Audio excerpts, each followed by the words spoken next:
Hello guys, welcome to back. आज का video में बताने जा रहे हैं प्रमोद प्रेम यादव का न्यूज़ सॉन्ग के बारे में। हमारी वीडियो को एंड तक जरूर देखें। जितने भी प्रमोद प्रेम यादव जी का फैन है, आप लोगों के लिए इतनी बड़ी खुशखबरी लेकर आ गया जिसको सुनने के बाद आप लोग झूम उठेगा और बोलिएगा क्या खबर सुना दिए भाई। प्रमोद प्रेमी यादव जी का फैन को इंतजार था और बेचैन था, अगला गाना कब आ रहा है, किस चैनल से आ रहा है, कौन गा रहा है, किसने लिखा है, कब रिलीज किया जाएगा।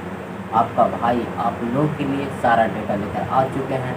उससे पहले मेरा नाम प्रमोद कुमार, आप देख रहे हैं भोजपुरी, और मेरा वीडियो अच्छा लगे तो लाइक और शेयर कर दें ताकि प्रमोद प्रेमी के फैन तक पहुँचे और पता लगे कि अगला गाना कब आ रहा है, किस चैनल से आ रहा है और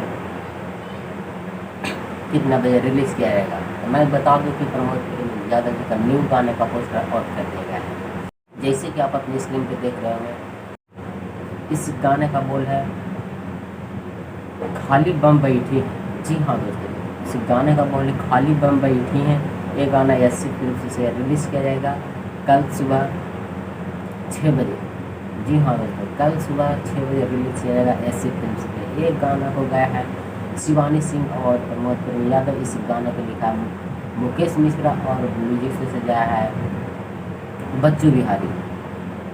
ये गाना बहुत ही लाजवाब होने वाला है और ये गाना बहुत ही बेहतरीन है।